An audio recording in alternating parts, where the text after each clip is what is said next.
This conference will now be recorded. Ready? Is everybody ready? Okay. So good evening, everybody, to the South Burlington City Council meeting for June 10th, 2024. We will begin with a Pledge of Allegiance. Who hasn't led the Pledge of Allegiance yet? I haven't. So I will begin. I pledge allegiance to the flag of the United States of America and to the republic for which it stands, one nation, under God, indivisible, with liberty and justice for all. All right, item number 2, instructions on exiting the building in case of an emergency and review of technology options. Jesse Baker, City Manager. Thank you. Thank you to those in the room. Thank you for joining us in person. If there's an emergency in the room, you can go out to the left or right of the rear of the auditorium and then turn left or right to get outside. For those participating remotely, thank you for joining us as well. If you'd like to speak during an item on the agenda, of which there's primarily one tonight, indicate you'd like to do so by sending me a note in the chat or just turn your camera on and the chair will call on you. Otherwise, we're not monitoring the chat for content. Thank you. And moving on to item 3, which is agenda review. Are there any additions or deletions or changes in the order of the agenda items tonight? None? Okay, great. Agenda item number 4, comments and questions from the public not related to the agenda. Are there any comments from the public in the House or online? I'll take that as a no. Okay. Now we're going to get down to business here. Item 5 is conduct applicant interviews for the following boards and committees: Planning Commission, Charter Committee, Development Review Board, Library Board of Trustees, Sextons Committee, and Pension Advisory Committee. We have approximately 22 applicants for 13 seats. And 4 of these people have applied to at least 2 committees. So I think when we do interview somebody, if you've applied for 2 committees, we're going to interview for both committees at that time and not come back and do it again. And we have a table here of those people who have applied, and they're in an order. So we're just going to go ahead and start, if nobody doesn't mind, with the Planning Commission. Can I make one Sure. just organizational? So for the council, you have the candidates in front of you. We have, I know you have been interested in the past in not having folks sit around for hours to interview. So we have tried to give very specific time windows and ask people to be here 15 minutes before their time window. So if you go too far on either side, something may get thrown off. So if somebody's not immediately here, we should go back to them later on. Thank you. So are the ones in red, are they here, are going to supposed to be here, or are they all supposed to be here unless they're, The ones in red are the ones who applied for multiple Okay, right. committees. Okay. And then if folks are participating remotely, It'll be there. that will also be indicated. And if Right. folks are incumbents, that will also be indicated. Okay, so we're going to start off with the Planning Commission. Is Francis McDonald here? Come on down. And we're going to try to keep the interviews to around 8 to 9 minutes if possible. You can sit down if you'd like, or you can stand. It's just make sure that the microphone, if you touch the button, it's bright green. Okay. So good evening. I understand you're an incumbent for the Planning Commission, right? Yes. Okay. And you've been on since 4 years ago? No, No. I filled in, so I've been on since March, I think, of 2023. Okay. So I was filling in one of the open seats. So All right. about maybe 14 months. And I read your application, and you've enjoyed that position on the Planning Commission, right? Yes. You feel like you've contributed? Yeah, I do. I think it's a good way to participate, in city government, to be able to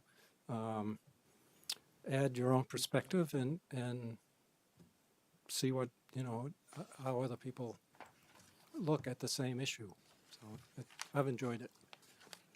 Do you want to comment on what you think are some of the challenges that are facing the Planning Commission right now from a regulation point of view?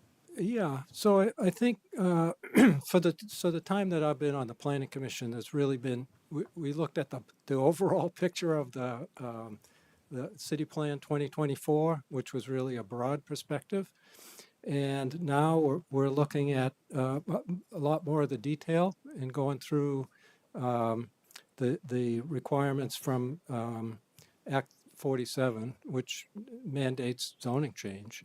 And I think that's getting really down to the detail.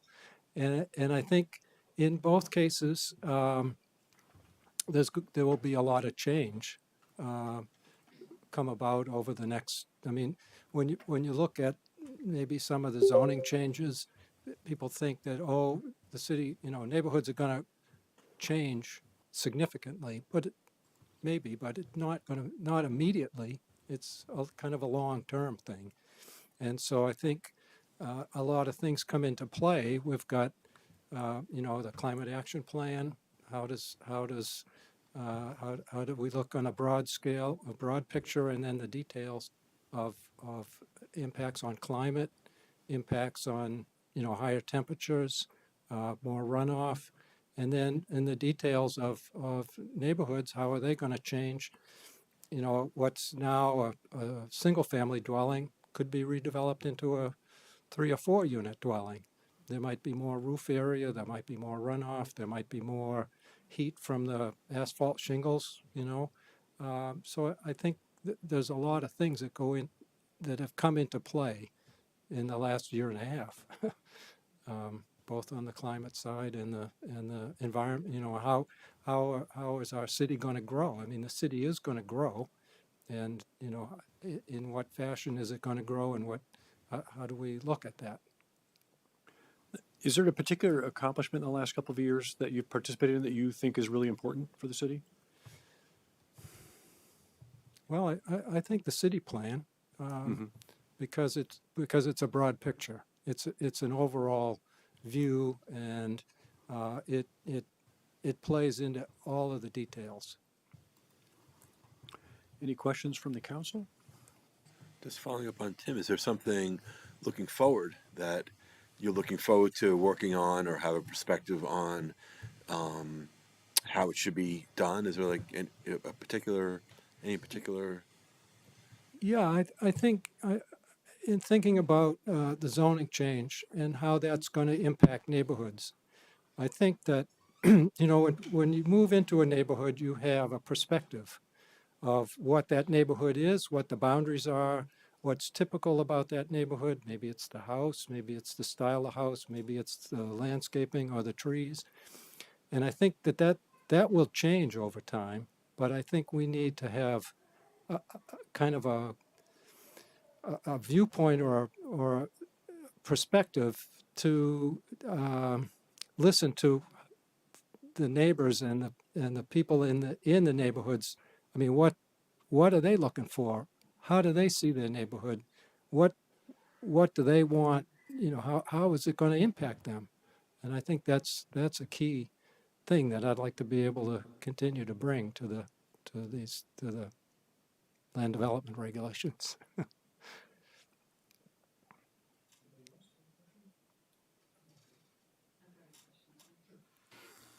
Hi, thank you. I've had a chance to listen in on many of the Planning Commission meetings recently, and it's overwhelming the level of detail you folks get into.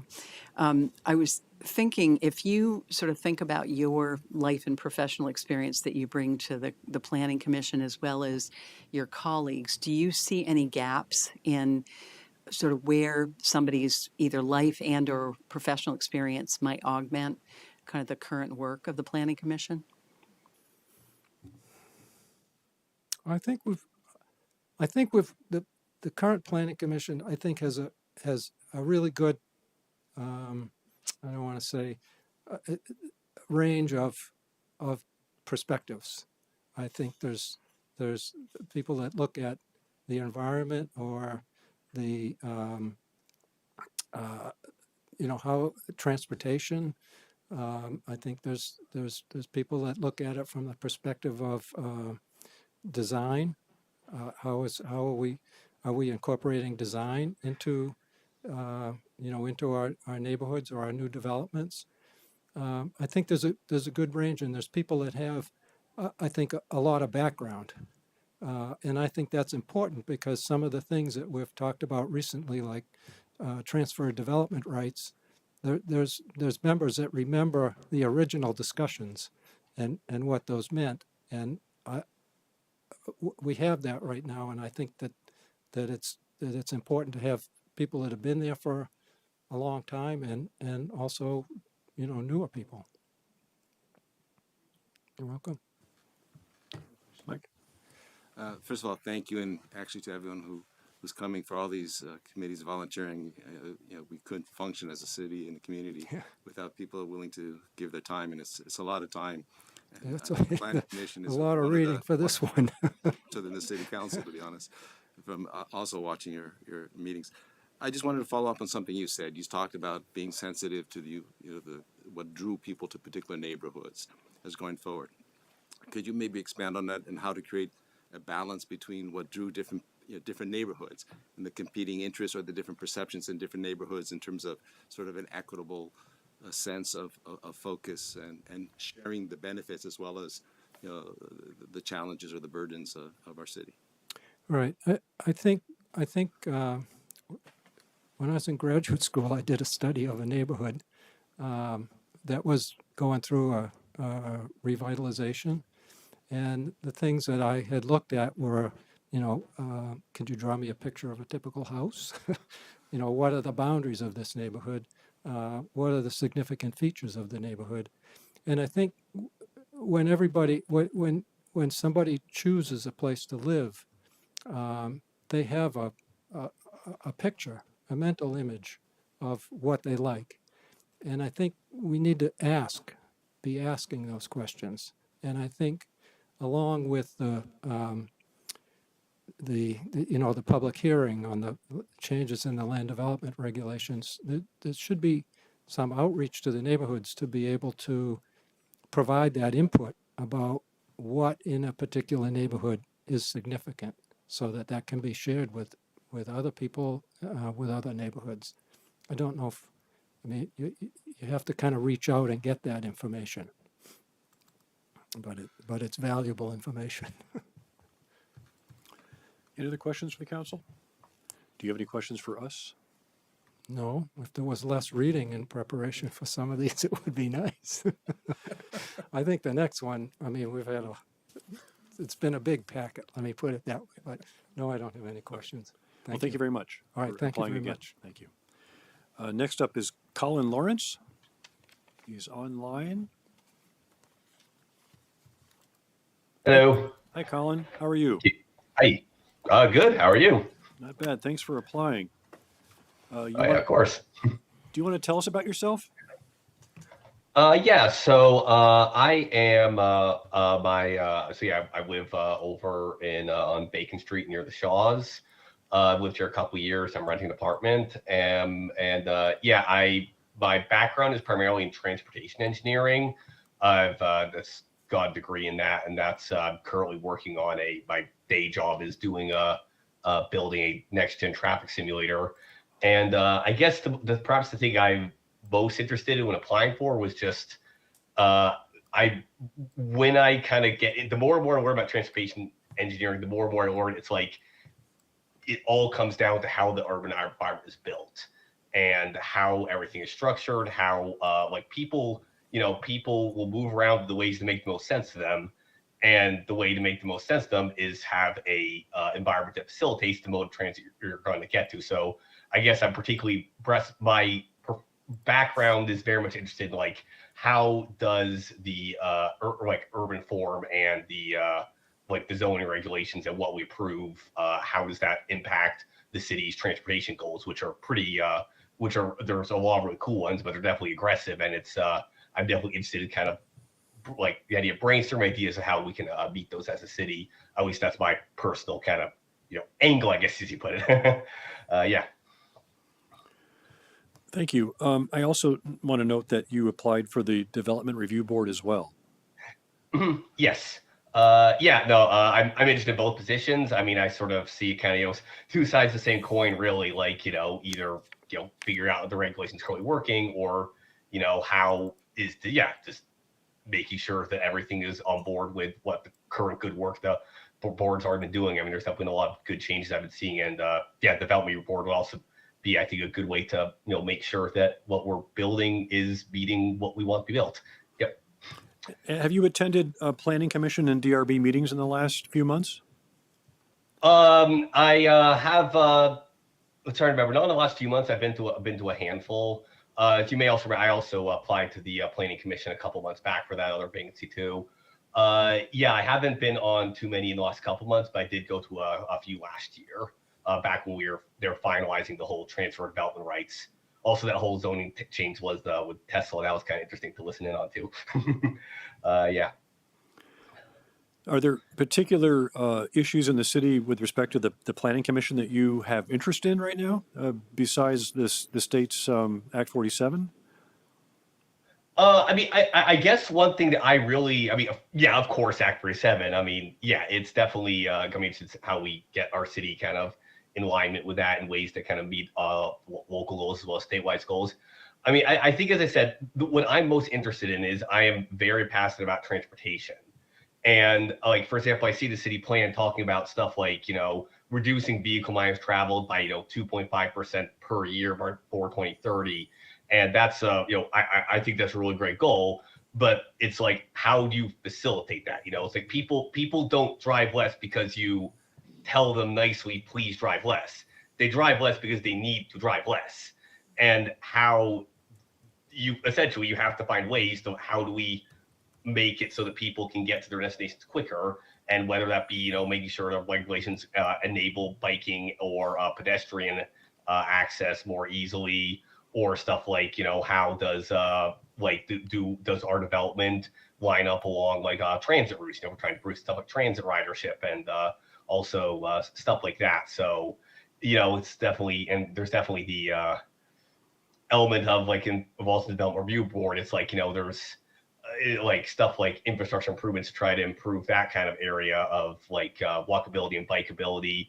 It's there's a big difference between doing it well and doing it very well. I guess is the way I would put it, and it's really kind of trying to make sure that we're really gunning for the best possible outcome for to improve other transit modes. And I think that's sort of a particular thing that I'm interested in. I think I could, my background can bring to the table there. Yeah. So the DRB is quasi-judicial, right? And the Planning and Zoning Department prepares a sort of a script of how the applicant is meeting or not meeting the regulations for each application. And but there is sometimes a little bit of wiggle room where the DRB can imply some change which would enhance, a particular development. There is room for aesthetics maybe, or in your case, ideas for enhancing transportation with bike paths or whatever. But I just want to point that out, that the DRB is a lot more strict than the Planning Commission. They're both strict, right? But the DRB does have room for some changes, a little bit of nuancing that happens there. Yeah, no, I'm very much aware of that. Yeah, I mean, I guess perhaps I remember reading through a few of the I'm blanking on the name now, but like those like larger like project urban developments, like PUDs? the ones where you have like a large PUDs. Yeah, those ones. I did find it very interesting, that particular idea of like how we're just determining whether or not the units and stuff or the project was meeting this set of criteria or it's being judged by this set of criteria. Like that seemed pretty interesting as well to me. But yeah, I mean, I think they're both definitely combined. I mean, the Planning Commission too. It's ultimately responsible for the city plan. Like, you're not really making up things willy-nilly on either one.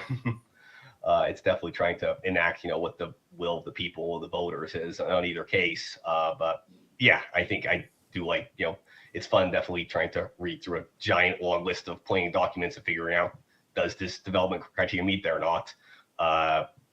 Around stuff like, or another more tangible example is, there's a couple developments I've seen where I'm just like wondering on stuff like many things like, like curb cuts and stuff like that. Like, how wide are your curb cuts? Is this the best place for a wide one, narrow one? Because that helps pedestrian access. Like, I feel like there's little things there that there's a lot of devil in the details. Like, how wide is your bike path? Is that where we want this wide one or not the wide one? And of course, you can't necessarily enforce it, but you can at least give suggestions where applicable or something.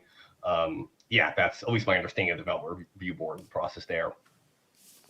And your work wouldn't preclude you to have to recuse yourself, you think, from any... No. Okay.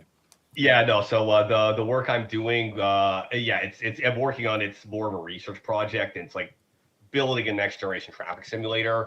But yeah, we don't have any like contracts within the state of Vermont that would be issues of reclusion. And if that were in the unlikely event that that ever were to come up, I would definitely make that be known at that time. But I don't anticipate that happening. Okay. Does the council have questions? Lori? I've got a quick question, and thank you, Colin, for applying again. My question is, what kind of experience have you had in working with groups and group decision-making rather than working as an individual project person? And what's your experience? How do you like working in and with group decision-making? Group decision making. Yeah, I mean, I guess all my work at the moment is in a group. I mean, it's fundamentally like I'm building a project, or rather, I'm contributing to a project, and there's a lot of discussion on like we're trying to build this big piece of software we're trying to put in the hands of planners eventually, or where we have already. We're trying to put in the hands of more planners, and there is a lot of like kind of consensus building on regards to just like, what is our direction, what's our vision, what's the important things, prioritizing. In terms of more specific volunteer committee work, I have not done much. I'm still quite young. I mean, it's kind of why I'm applying. I'm interested in this area, but I haven't served on any volunteer committees. But I have definitely, all my professional work is in a group. Does that answer your question? That does. Thanks very much. Other council questions? Yes, thanks again for applying. As I said, we really are fortunate that so many people are interested in stepping up. I was just wondering, you say you've been here for 2 years. You live over by the Shaw, and I guess it's Bacon Drive. Can you maybe share with us, after being here 2 years, any perspectives you've walked away with. You're in a particular part of the town, city that's different than perhaps the many other parts of the city, and how would you see your ability to navigate around the city and the different perspectives that may come from different corners of the city? Yeah, I mean, I have definitely. I mean, for starters, I really like it here. I think it's a really nice city. I grew up in a similarly sized town in Maine, sort of a bit outside of Portland, so it's part of what drew me here in the first place. Yeah, I mean, in terms of my perspective, I get around, a lot using a mixture of mostly driving, but also like bus, bike, and pedestrian wherever possible. I mean, I think I really appreciate everything that's been done in the past for kind of helping really making sure that people of all modes can get around. I still do feel, as I think most people would agree with me, that there are certain areas of the city that are doing better on how they enable alternative transit modes than others. Like some area, it's like when I'm deciding to whether I want to bike or drive somewhere, it definitely is a function of, where are the rec pads, or like if I'm trying to walk somewhere, is there a crosswalk? I mean, that's like there's a few areas around my house you literally can't cross the street legally. There's no crosswalk near the supermarket. But yeah, it's definitely, and of course the goals of the city are very different. Like I'm well aware I'm living in a very high density area of the city, and we should not, that is definitely one area, that should not be the entire area. Like I think the city's done a really good job at preserving open space in a lot of the further out areas. Like it really is quite impressive how this goes from feeling very urban to very rural. And I think that's a really good thing that the city has done. And I really applaud those efforts to kind of consolidate things in some areas to keep other areas much more green. Yeah, and I think there's some beautiful, I've wandered around most areas. I guess the one area I haven't been around a whole lot is probably all the light industrial stuff south of the airport is an area perhaps I need to explore a bit more. But I think I really liked all the kind of slightly 40s, 50s, 60s neighborhoods kind of near all surrounding near the airport. And I really think it's really cool how the city has been integrating the new city center within those existing developments. And it's really, I feel, a nice kind of ramp up from these kind of more single family low development into a higher density. I think that's really cool. But yeah, I definitely am well aware that I need to learn more about what the experience of living in other areas is, because I've only lived in one area. I've driven through other areas, but I definitely need to want to listen to other people that live in those other areas to hear what are their concerns, and I've read through some of them in the city plan, of course. There are a lot of perspectives on what we're trying to improve upon, but what we really are good things trying to keep going. And I definitely think important part of certainly in the planning commission is listening to people and trying to get those perspectives. And for development review report is to really read those regulations to an absolute T to make sure I understand exactly what we're trying to do and why we're trying to do it, for when you're trying to look at whether stuff is compliant or not. All right, any other questions? Colin, thank you very much for applying. All right, and Thank you. we will be notifying all the applicants soon, but yeah, soon. We don't have the date for you yet, all right? You will, Of course. you will make appointments at your next meeting on Monday. Yes, So- we'll make appointments at our next meeting, so people will be notified one way or the other, okay? So thank you very Great. much. Yeah. Oh, one minor bookkeeping thing. Since I was applying to different boards, do you want to talk to me later during development review board, or is No, this we've current done both sufficient? just now. Okay, great. So we Okay, saved you from a okay, well, second thank interview. you. And you do Absolutely. live Thank in you the for your time. densest mixed use area of the city, I think, Yeah, that one surprised me. It's hard to see with the census tracts, because it's aggregated with other areas, but I do believe that. All right, thank you very much. Thank you. Thank you. All right, next up is Jessica Luisos for the Planning Commission. Is Jessica online? I am. Good evening. How are you? Good, thank you. Happy you can be here tonight to be interviewed by the City Council for the Planning Commission. Is there any statement you would like to make first, or do you want us to jump right into the hard questions? You can go to the hard part. For those who may not know, Jessica is the current chair of our planning commission. We're just going to really just grind down here hard here. So Do you work well in groups? I try to. As you've all seen, sometimes my patience runs out, but it's rare. Do you want to give us a quick overview of the progress in Act 47 with the Planning Commission? Sure. So we have been, as all of you know, the state has implemented changes to our zoning, or they've overruled pieces of our zoning. So we've been working the last few months to catch up and basically bring our adopted rules in line with the state mandated rules.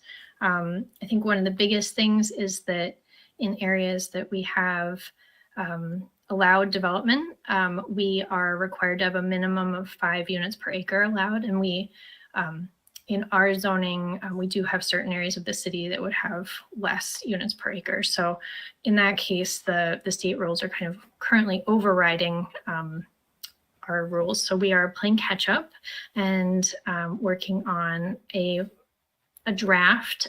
We expect to have that out for public hearing. We're hoping in July, and then we would make edits and bring that back to you, for your comment, and then your set of public hearings on that document. So council have particular questions? Lori, please. Hi, Jessica. It's funny to be talking to you in this setting. I miss being on the commission with you. My question for you is, as you're looking at the commission as it's currently structured, do you see any gaps in skills or perspectives that you would like to see filled or changed if that was an option? Yeah, I think this is a really good question. And there's been many rounds of appointments in the past when I had a really specific answer to that. I think we were really very pleased when Donna was appointed, specifically to bring kind of an architectural background. That was something that we had, specifically brought to the council, saying, we really didn't have anyone with an architecture background. There's been times when we had no one who had professionally been involved with kind of the development side or small businesses. And so, I think what I'm getting at is there's been times in the past where we had a big gap and it was really obvious. And I don't see that as the case right now. I feel like people have a pretty varied professional or kind of social background, bringing like a whole variety of technical skills. Not all technical like engineering, but people who have worked in social settings as well. So, Thank you. Jessica, how well do you think the commission is working together now as a group? I think pretty good. We have people with varying volumes that they wish to say out loud. So there are some members who speak up more than others, and I don't necessarily see that as a problem, but it is something to, well, I guess as chair, something that I've been trying to be really cognizant of, and kind of allowing space for some people who might not be as comfortable speaking up. So I think everyone is participating, but may not say as many things out loud. I don't have any other questions. Oh, Elizabeth, please. Hi, Jessica. How you doing? I have a quick question. If you were to counsel somebody coming onto the Planning Commission in a new capacity, what advice would you give them to sort of prepare themselves for that role? I think starting out with the map, some of our maps, both the current zoning map as well as the official map, and kind of printing out a copy and visiting neighborhoods and kind of seeing what on the ground kind of looks like in relationship to the zoning districts, and then kind of having those visuals to then spend some time maybe not reading the entire zoning regulation because it's pretty daunting, but some of the summaries at the beginnings of the chapters of what the goals of the neighborhoods or different zones are, I think is maybe just one way to get your toes wet in the zoning rules, which are pretty dense. Mike? Hi, Jesse. I would commend the way you've chaired the committee. You, as you say, you're very good at going around and being sure that everyone has a voice. Even as some people who don't speak up, you basically always touch base with everyone to create that very sort of atmosphere of where everyone should feel comfortable to contribute.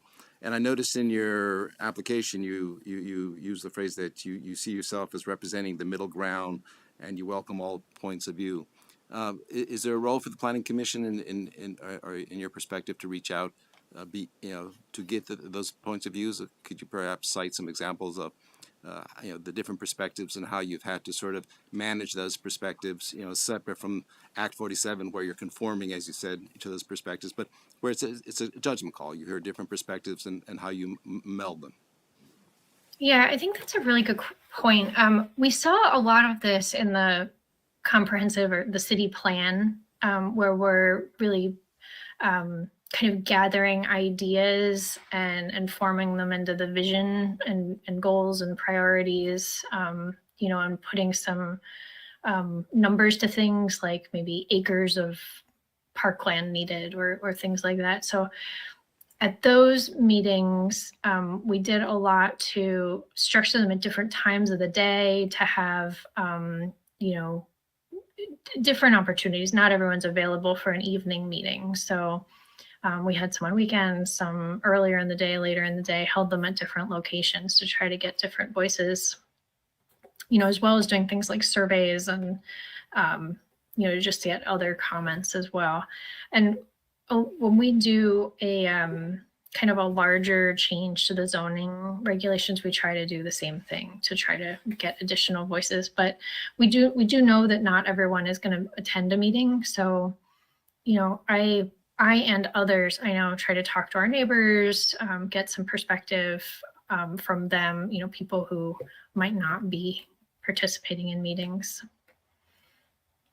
Thank you, and I do like the colors behind you. Thanks. Do you have any questions for us, Jessica?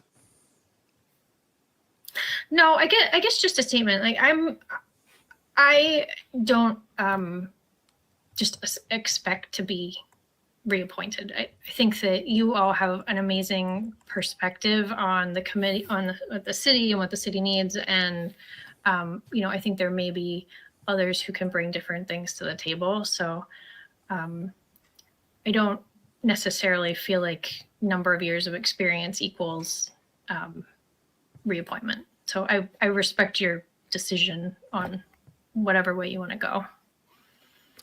Okay. Well, thank you very much, Jessica. We're going to move on to Jody Lesko. Right.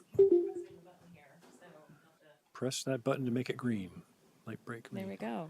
And I want to note that you you applied for the DRB, that you said you would prefer the DRB over the Planning Commission. Is that true? I am open to either one. Okay. I think they both represent spaces that feel very comfortable and familiar to me from a work perspective. And so I could envision serving on either. And not unlike the previous applicant, I'm kind of respectful of the council and where you think, my skills and abilities could be best used. Have you applied for something before?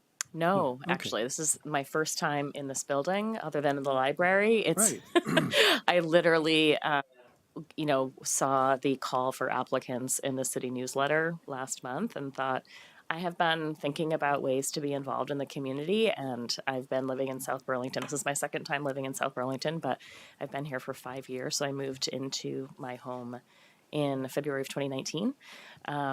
Obviously, some stuff has happened since then in the world. And so kind of connectivity and figuring out how to kind of reconnect to my community after, fairly extensive years of upheaval and connectivity is kind of what inspired me to apply.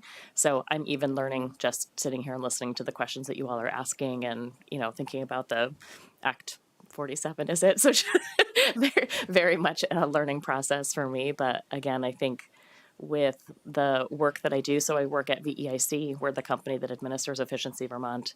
I am the director of programs and implementation there, so I oversee the entire operation of delivering programs and services for Efficiency Vermont customers. And so I'm very comfortable with budgets. I'm very comfortable with group decision making. So some of the questions that you're asking make me feel more comfortable about my ability to participate in these committees, even though it would be very, very new for me. So I went to the website for VEIC. I couldn't find what the acronym stands for. I felt stupid because I went to about, contact us, story. Well, you were bumping Like, into a what is it? It didn't ever say what it stands for. So the initialism is Vermont Energy Investment Corporation. Okay, that's what I thought it was Yes. something like that. But I wanted to know exactly what it was. So Yeah, what you're bumping into is, our growth strategy as an organization extends far beyond Vermont these days. And so as we, approach, contracts like Efficiency Vermont and other states, recognizing that might be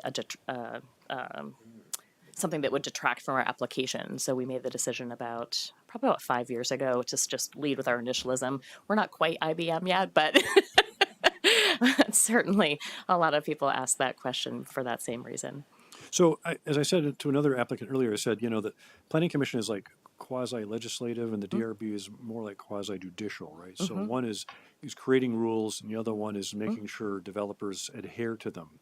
Is there one that inherently you like better than the other? Do you lean more? I mean, just in terms of do you like making people live up to the rules, or do you want to make the rules?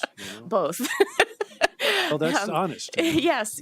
So the research that I did in deciding what to apply for, I have some friends and colleagues that have served in other communities, and so asking them, what was your role like on each of the committees? And so I think that I'm quite comfortable with the Development Review Board type of decision making, and I don't know how that sounds to everybody else, but that sounds like a pretty comfortable place for me to, think about, here are the parameters that we're operating in. This is the proposal that's coming to us, take in the various pieces of information and decide what the best path is.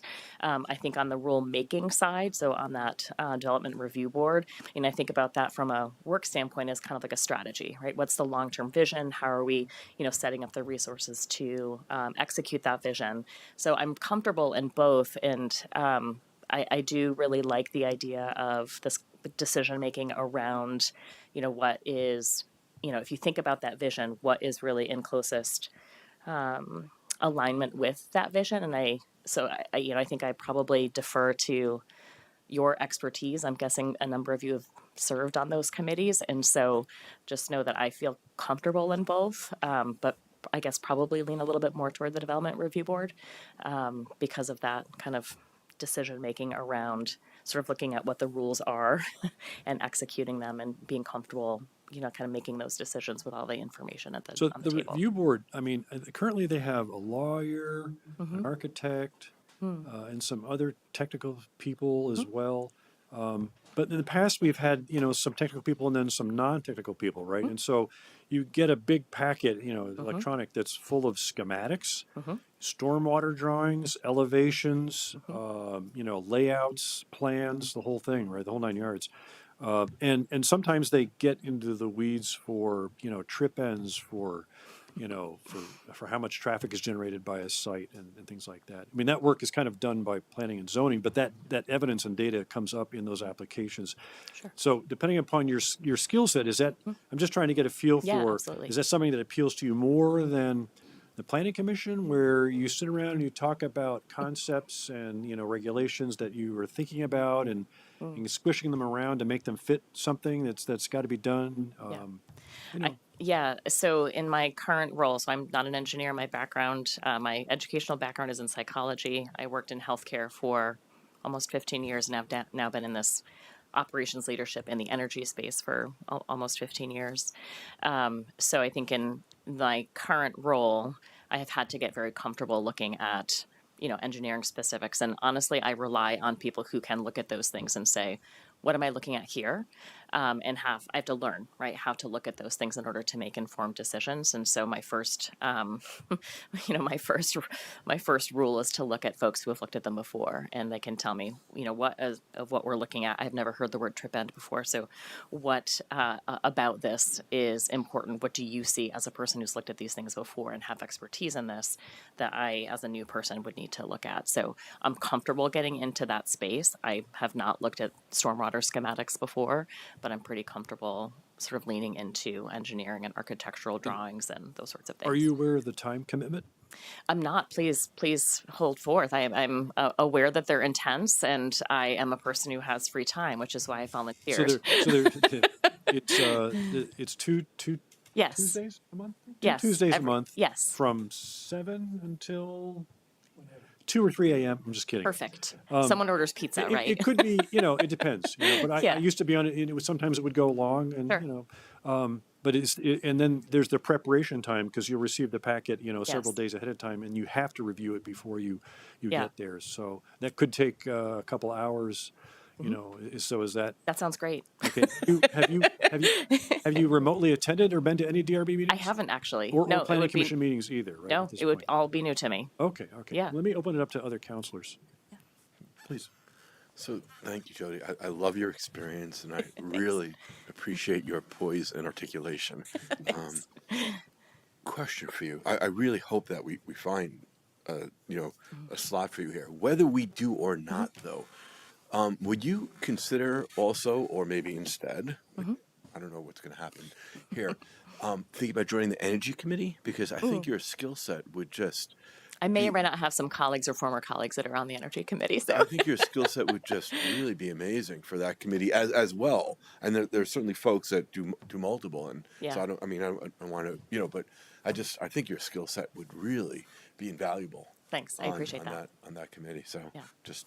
So not a question, just a vote of confidence. I appreciate that. That's great. Any others? Other counselors have questions? Just one that you said this is your second round in South Burlington. Yeah. And so if we're also thinking of the Planning Commission, that's sort of the big perspective and how the neighborhoods are weaved together, Absolutely. et cetera. Coming back a second time, has any of that motivated you to also participate? Indeed. Yeah. So I lived in South Burlington in the early 2000s, and Market Street was not a thing yet. So I think watching the development so I live in O'Brien Farm now. So I live in the condo neighborhood at the base of that development, and just seeing that all electric development go up, seeing how Market Street has developed, all of those things have really made me curious about the process. So I think getting the desire to connect, the call for applications, and just my general experience of walking and driving around the city really just made me want to be a part of it. And so yeah, when I lived here before, I actually lived in a similar part of South Burlington. I was in another condo neighborhood off from Kennedy Drive, so I'm about a mile away. But I have friends that live in other parts of the city. So yeah, it's very different from when I lived here 20 years ago, and inspiringly so, right? One of the things that we think about a lot certainly in our work, but I think it's a huge issue in the state, and it's come up here several times, is housing. I see that in the city plan too, and thinking about how do we solve our worker shortfall by making sure there's affordable housing. And I see the strides that South Burlington is making in that, and I am curious what has made it successful in that regard, because I think that can also carry through to other parts of the state where it's been more difficult, I think, for those projects to have moved forward. Great. Do you have any questions for us? I don't think so, but Okay. thank you. You're quite welcome, and we're really pleased you applied, and we will be in touch. Great. Thanks so much. And so all interviews are happening right now. So because I'm applying for multiple, I can just hang out or not. You don't have to hang out, Okay. but I you would can like if you to. want. I would like to. I am Just got learning. You just get interviewed for both. Both. Okay, great. Thank you so much. Great. Thank you. Ryan Doyle, come on down.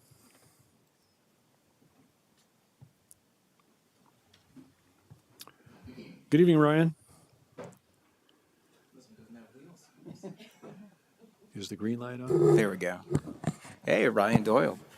So I see that you're applying for the Planning Commission and the Charter Committee both. Yes. So we're going to conduct both of those right now. Perfect. Do you want to tell us why you'd like to be on both or either at this point? I'll start with the Planning Commission. Page 14 of the city plan says, quote, "We have significant income disparity across a relatively small area. As a city, we need to pay close attention to how city resources are expended in infrastructure investment, programming, and resource dedication to work to provide equitable services." That phrase is about as close to my heart as anything else in that plan. It's not a stated goal. It's within a paragraphed section. But it really sums up a lot of what's important. The city is very suburban. It was built mostly after World War II at different phases of autocentric development.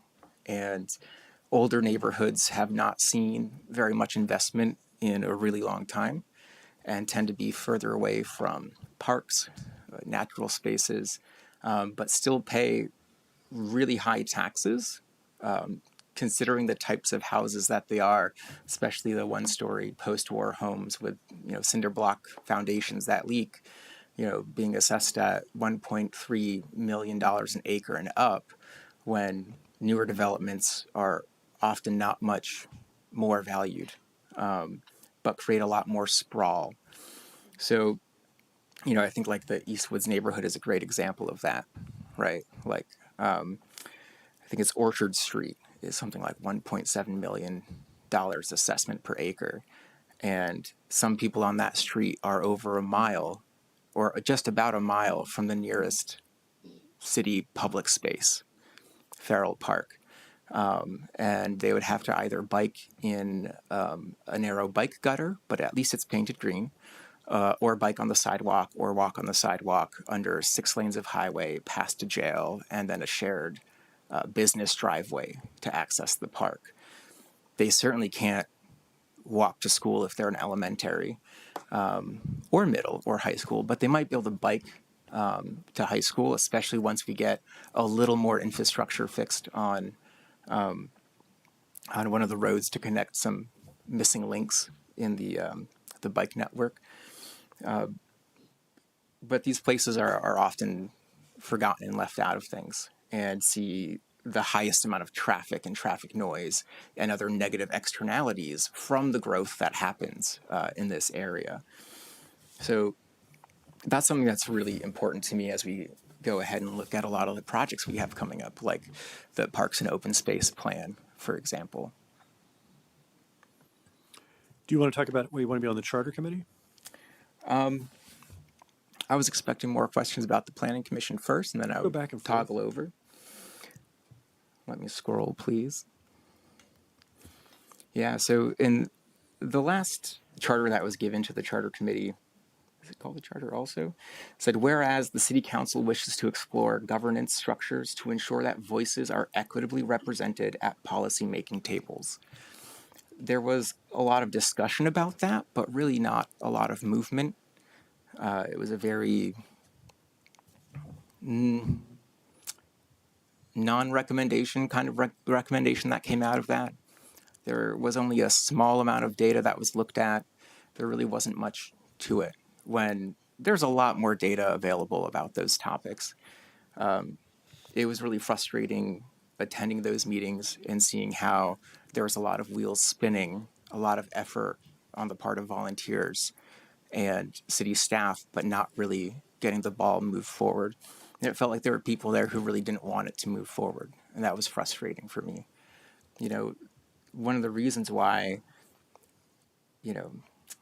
inclusion is such an important piece of our municipal plan is because we need to have lots of voices at the policymaking table.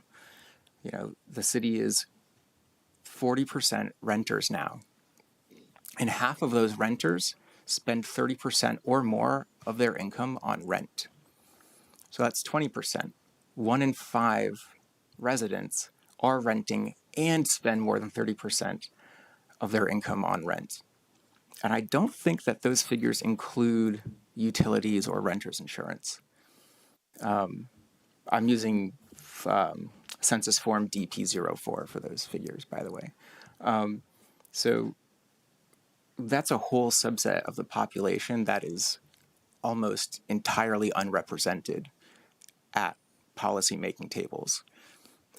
What we have seen is that as our population has grown, it has grown the most in the category of 65 to 80 years of age. In fact, all of that growth in the last 10 years is equal to the amount of growth in the population aged 20 to 60. And in that same amount of time, since 2010, sorry, that's more than 10 years. And in that same amount of time, I think it's about 2/3 of people who are in their home in South Burlington have moved here in that time. So just like around 1/3 of people were actually in their homes before 2010 who live here today. It's a lot of turnover. It becomes hard to develop community when we don't have lots of third places developed or built out yet, and not just little parks in scattered developments, but even the way we have those written in our land development regulations, there could be a lot more clarity around those items, because the way we design public spaces are really crucial for actually making people feel invited into them. And the same is true for active transportation. Their design is really nuanced, and if we don't have the kind of language like in section 11A of our land development regulations, street type typologies, that's something we really need to update. A developer shouldn't be able to build a 4-lane road with a 4-foot bike gutter on the side of it. That's not safe, and it certainly is stressful to bike along. When we look at design speed, we really want to be designing our residential streets lower. We have a lot of wide streets in this city. And the Climate Action Plan does talk about narrowing arterials, but it doesn't actually talk about narrowing residential streets. And we see these costs coming up again too. There's a lot of older developments that now have to come into compliance with Vermont's stormwater law. And so the city, through our stormwater utility, now has to pay a portion based on how much of the impervious surface is actually city owned. So when you have large, wide paved streets and large cul-de-sacs, that really adds to that amount of spending there as well, while not having infiltration into the ground. I actually wrote 5 different speeches, and they were all far too long for the amount of time that I know you guys want. Well, why don't you tell me, how do you work in groups? What groups have you been in before that you felt like you worked together and accomplished something that was successful? Yeah. What role you played in that group? On the St. Albans City Planning Commission, where I served for 4 years back in my youth, one of our really big accomplishments was form-based code. And we just rolled up our sleeves. We did a lot of planning charrettes with the community. We invited a lot of people in. We went to public events happening downtown. And then we spent time with the consultants, and I stayed pretty late with them also, just drawing and writing with them into the late hours because I was young at the time and could do those things.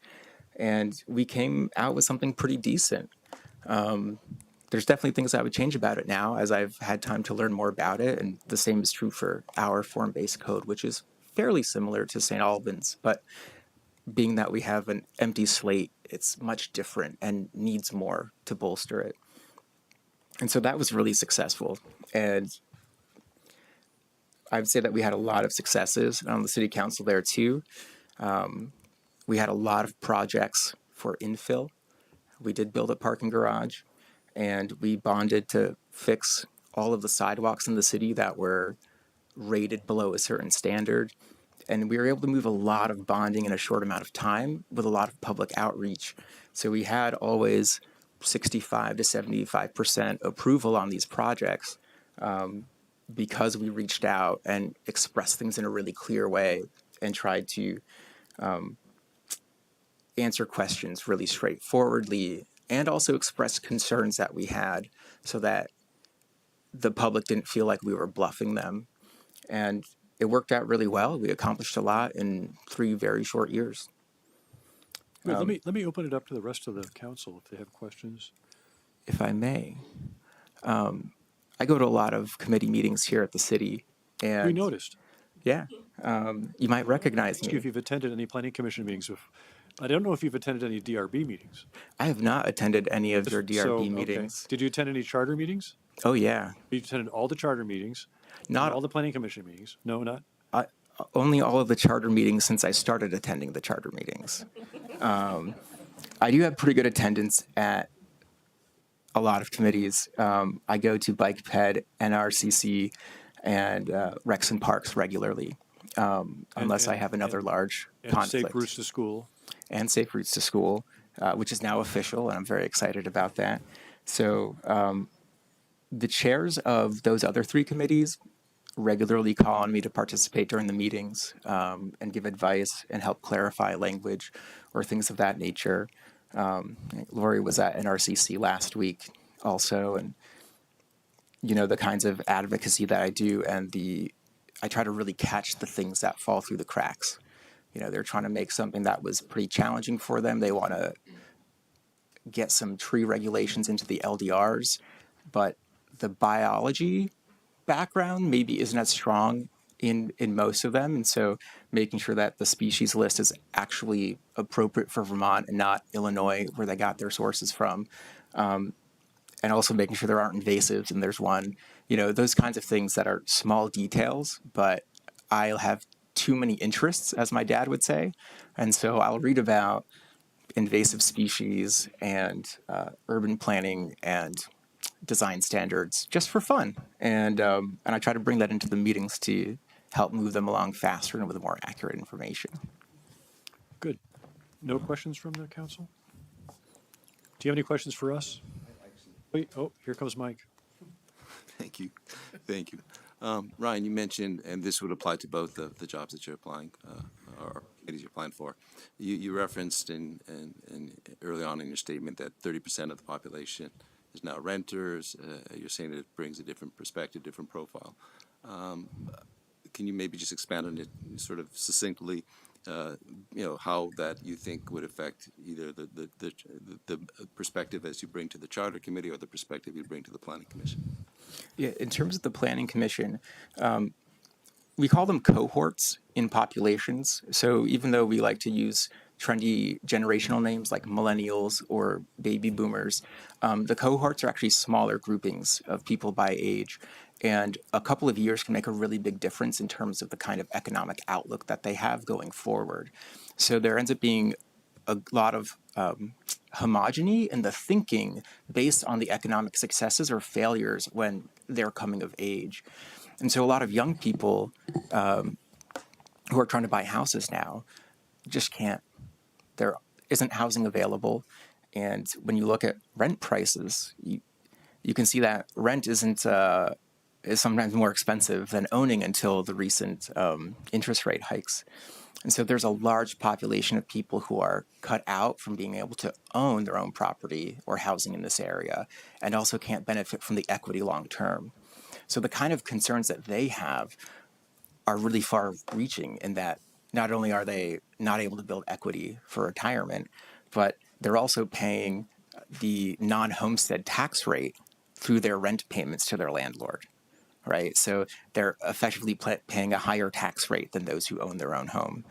And so while there's some flexibility in renting, so maybe me and Colin will be gone in 2 years, although I just signed a 5-year lease. But, there is some of that flexibility there. But there's a lot of people who want to settle down here and just can't.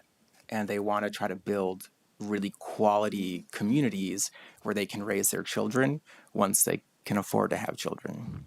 In terms of the charter committee, it comes back to the line about inclusiveness. I actually pulled a few more from the city plan. We're almost at 15 minutes. I'm so sorry. Inclusive, fair, and just being equity-oriented, transparent, equitable, and fiscally responsible in governance, support high quality of life, community belonging, public safety, housing affordability, and education for all people of varying incomes, lifestyles, and stages of life. And there's just a lot of people who are in stages of life that aren't really that well represented on most city committees, but still have a lot of valuable input about what their needs will be going forward into the future. Let's tie it up. Is that it? Okay, good. Thank you, Mike. So thanks, Ryan, for applying. We will let you know. Next up is Peter Taylor, and we're switching over to the City Charter Committee officially at this point. Come on down.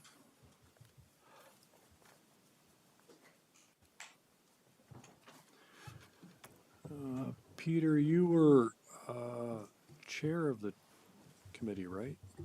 I was. And I guess I am. I'd like to congratulate you on successfully getting 2 more people added to the school board, right? School directors. Wasn't your happened. committee Yes. processed that whole discussion, right? And then made the recommendation, and the city council voted on it, and we sent it to the Yep. legislature, they voted on it, and the governor actually signed it, right? Yeah. One down. One down. What do you want to tell us tonight? I sent you a brief note because, as you said, I've been chair of the charter committee for a few years. And for the last 2 projects that were assigned by the council. And I'd just like to make clear that it's always been my impression that charter committee works at the direction of the council. Council says, charter committee, would you do this? Would you do that?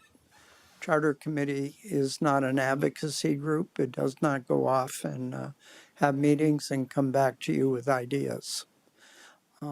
That's always been my impression for the number of years, which has been over 30, that I've been on the charter committee. And just for background, I also served on the Board of Civil Authority for about 30 years, and I was chair of that for many of those years. And I will be applying as a sexton. That's getting ready for the end of my life. Now, there's no discount for the sextons on their own plots, is there? I hadn't heard about that. We're laying out plots now. So I guess the question for you is, I don't know what I can say about the strategic plan and how we fit in with that, but you've seen the report that we produced. Ryan, I know, has some criticisms for how we did our job. I think we did it pretty well given the guidelines we were given. I would leave it up to you folks to make a decision about how we did, and I'd take responsibility if we didn't do it appropriately. Tell you the truth, I was thinking about not putting my name in to run again, because I have been on it for a long time. But I'll be honest with you, there was one other unanimous decision that we recommended based on your request of us, and that was to expand the city council to 7 members. And that is in your discussions for the 2025 plan activities. And if that comes to pass, I wouldn't mind serving on the charter committee to the completion of whatever that entails. So I am working toward the end of my tenure on this. Any questions for me? What is it about the sextons that you like? I just like hacking bushes down. No, the city's got 2 cemeteries, and with this being D-Day, remember it's 80 years, and you see how nicely those cemeteries are maintained, and I think it's a responsibility of the city to keep the cemeteries well trimmed, well maintained. And I think our job as sextants are to advise you as the cemetery commission and encourage you to help us to maintain those cemeteries. So I don't mind getting my hands dirty, and we've done some nice work so far. But there's ways yet to go. And I think we should continue pursuing that, and I'm glad to continue as a sexton. I did visit the Olive Garden Cemetery a couple weeks ago on my bike, and I was surprised. It was my first time there. I was surprised at how quiet, and it's a little tiny oasis, right, in between a car dealership and Olive Garden and Shelburne Road. But there's enough trees and around it that The only quiet spot on Shelburne yeah, Road. it pretty much is. But there are a lot of broken headstones, and so there is more work needed. Yes, there is. There's one fairly modern headstone, but I also noticed there was a 5-month-old that died in 30 something or whatever. And I was thinking maybe that was whooping cough. I don't know if there's a lot of whooping cough in that cemetery or not, but you can get some epidemiological inferences from some of those gravestones. So. Yeah. Yeah. But all the whitish stones are the ones we've cleaned so far. Yeah, no, they look really nice. Yeah, Yeah. good job. Yeah, So, and you can read those now. any other questions for Peter tonight? So, Peter, I guess there's two sexton openings. There's 4 applicants. I think last time you came before the council, you mentioned that you thought maybe it would be good to have some more sextons. If the council were inclined, would it make sense to you to, say, expand 1 or 2 if the other applicants seem appropriate? Is that Sure. I think that would be helpful. Part of our problem right now, there's 4 of us, but if 2 of us meet, I think it makes it difficult for open meeting laws or something. And so technically speaking, it's tricky. If we had a couple more people, both to help, advise, and work on projects, and it also would free us up to be able, as a couple people or 3 people, to get together if we can and talk about what we're going to do next. Okay, thanks. Good. First off, I had the privilege of serving with Peter on the Charter Committee for a period of time.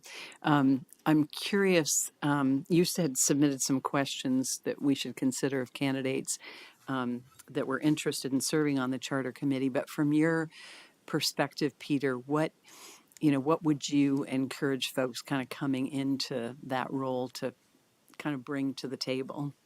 I think, first of all, they have to be willing to stick to what you recommend.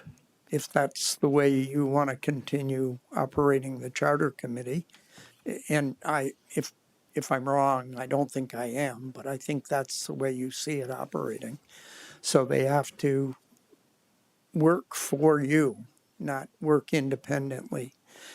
They have to work, be well at working as a group, collaborative. And I think those are probably 2 of the most important things for the Charter Committee. And as it has been a good committee for me because it doesn't meet every week, 2 times a week or 1 time a week. It meets as necessary. So you get a rush of meetings and then you can go home and do whatever. And then when we're called in, we meet. So I enjoy that part of the committee. Any other questions? So in terms of reaching out, as you say, working for the council, and it's reaching out to do, as you see it, sounding of the public, comparative analysis from other communities in Vermont. What is the process? And just so I understand it as we as I am a part of this decision-making process. Well, for example, the last 2 projects that I chaired, one, the council said, we want you to consider whether the city clerk should be elected or appointed. So we held a number of hearings on that and came back with a recommendation. And then the council made a decision. And this one, you asked us to look at the structure of city government, which we chose maybe to limit, but we looked at the way the top part of the government operated: city council, school board, the structure, and the numbers of people that served, whether we had a mayor or no mayor, city manager.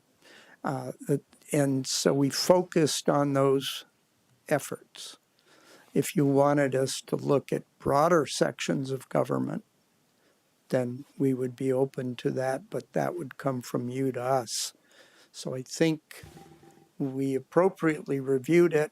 Nobody said we inappropriately narrowed our focus. And I think our focus enabled us to get the job done in 18 months. If we broadened it out, I don't think we could have done it in that time frame.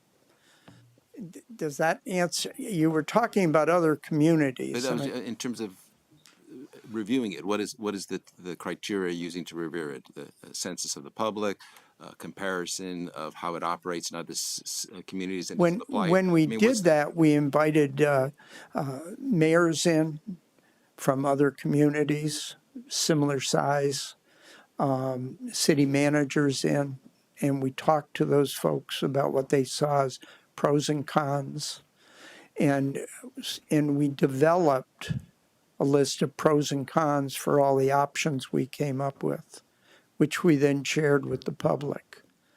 Unfortunately, only 170 residents responded to our survey. Some people attended our meetings and gave us feedback, but it was the same people most of the time, which you have the same problem. How do you reach out and get to those people who stay home most of the time and maybe complain, but don't come to the meetings? And so we appreciate that. And that was something we tried to consider as we reached out to the public.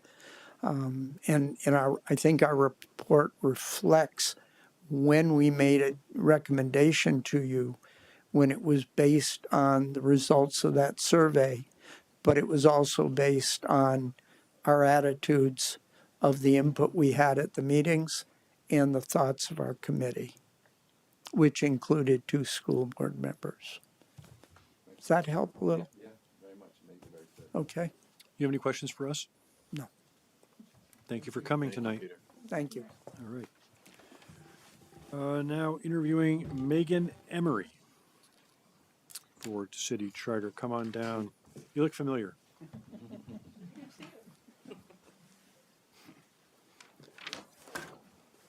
And you served on this committee prior, right? Or no, you were the liaison from the city I was the council. liaison as Right, well, right. and I served prior to 2008. So now you want to actually be on it. You want to be able to Go vote. back on it, I guess. Go back on it. Yeah. She was? No, you were. Yeah, prior to Oh, 2008. that's a long time. That's ancient history. So you took a vacation and then you came back around. Okay. That's it. Yeah. So what do you want to tell us about the Charter Committee? I think it is the foundation of the city government, and I think it divides the powers and defines the powers that need to balance each other out. I mean, I always think about how our Constitution of the United States was developed, or any, I'm also a specialist of France, the constitutions of France. I've studied that as well. And so it's really clear just from, my work, I work at UVM as a professor, that that founding document is really, really key to a functioning democracy. So you would appreciate the fact that regular review is necessary of whatever government structure there is within the bounds of that city's governance to see if it's doing the right thing for its residents, right? Oh, yeah. I do think it's really helpful to have fresh eyes look at it and think about what's happening currently. And I I think too, just add on to what the previous two people here before you have said, is that the committee did an excellent job of taking the charge that the council gave to it. I think if I, thinking back to what Ryan said, if I could have, you know, and I did add some to the discussion, but if I could go back and change something, I think that charge was flawed, the charge that we gave to them. I think that we asked them a political science question that could not necessarily be done only in public meeting settings. That, again, going back to the founding document of the United States, they used political philosophy, right, to develop those three branches of government and the different balancing powers. And I think that just asking the public the views that they had on the different governance structures, it provided important and valuable input. But I think that more research was needed, given the charge that we had given to them. What is the current schedule for the charter committee? Is there a regular meeting schedule, or? It was once a month, sometimes twice a month, when they had the public outreach meetings. But as Peter described, it's as demanded. Will you be able to attend in the future? Yes. Yes. At least through February 2025. At least through February. Yes. And if I understood Councillor Scanlon's Councillor Corner correctly, there's going to be a 6-month study period on, again, the questions of diversity and making sure that governance is reaching out to reach as many voices as possible in the community. So I came with that question for you tonight: are you considering a new project for the charter committee within that? It wasn't the charter committee, it was talking about committees in general. This is something that will be taken up at the retreat. And we've been ongoing it, I guess, since the beginning of this new city council. Came up, I think, in our first meeting, so that's 2 months ago. And the goal was to have, within that time period, a sort of a look at realignments. Or are our committees aligned with the City Plan 2024? Can we make it more efficient? How, are some things dated? Do they need to be perhaps emerging? So it's a process that applies not specifically to the charter committee, but to the committee and board structure, the committee structure writ large. Okay. You did refer to the charter committee, though, in your I said Corner. this process is going on. Okay. I said all committees because that was under the section about committees. Other council questions? Hey, Did you Megan, say- I still can't get used to seeing you or Helen on the other at that table. But you mentioned in your note the neighborhood forums, and I know that came up in some of the city charter conversations. Yeah. Can you kind of speak to what the intent was with those, and then maybe where those fell short of the mark, and what the future could be, or maybe just the continuum of intent and outcomes? Yeah, I would be happy to. And Thanks. I've seen city government for now, more than 2 decades. And I would say that you bring more, the council brings many more people from the public than when I started going to city council meetings, around 2004. So I just want that to be known as well as for you all to know. I looked at the Secretary of State's the website to see our turnout versus different towns, and we're pretty good for Vermont. So as much as we would love to see more participation on our town meeting day, we've got a pretty strong showing, relatively speaking. You see small towns where 16 people show up to vote, right? So so getting back to the neighborhood forums, and it is something that I did. It was my initiative, and I had a partner there. She no longer lives in South Burlington, but we really impressed him. Of course, Peter was on the committee. We impressed on the committee and on the council at the time that we thought that there needed to be more avenues for public participation. And, I know that there's debate over this, but we also recommended that there be campaign signs. They weren't allowed prior to that 2008 recommendation.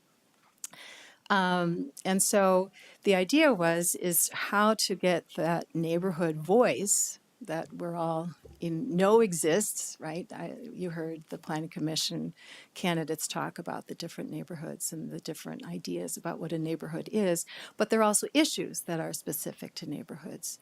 So how can we get that neighborhood voice organized and gain the attention of the decision makers, right? And so that was the idea behind it. And it spells out in the charter, the ways that a neighborhood can organize itself and, present an issue to the city council and actually hold a public meeting based on those specific neighborhood issues. And that occurred at least twice in my memory. So I think that, we looked at the charter committee, over the 18 months that it was meeting, talked about the meetings that occur in Burlington. And I know that they have suffered since COVID, and moving online has really hurt the participation level. But I think that's kind of the idea that it could morph into, and that would require some thinking. And how can we get new candidates to run, more people? I mean, you have an excellent already. I've heard several people come forward for the committees. We already have an excellent level of participation here for our committees. But if we're looking for getting in, even more or more diversity, how could we activate those neighborhood forums around issues that are specific, and perhaps then they could address the Planning Commission, perhaps they could address, the Natural Resources and Conservation Committee. I mean, or the Parks and Recreation, talking about parks. How could we activate them so that they could advocate for themselves? I think that would be really useful. I think it would also prepare people who are perhaps inexperienced. They're new to this, or perhaps they're experienced and they want to develop a plan at the neighborhood level. But people of all different experiences and backgrounds and skill sets to come together, and that community organizing piece is something that I think I heard in those public meetings held by the Charter Committee. And I think that would be, and it takes some gumption to do that. But I think if we have the structure set out, if we have some kind of blueprint, and then the people who are willing to step up, oftentimes councils have to say, we hope you apply next year. We just don't have enough spots for you. That's the perfect time for you to say, what neighborhood do you belong to? We're looking for someone, right, to lead discussions. So there are other ways that we can get that community organization happening. Those are just some thoughts off the top of my head. Sure, Mike. That's a great idea, and the reason I asked Peter about the experience was looking at other examples, because I know in Washington D.C. they have it per 2,000 people.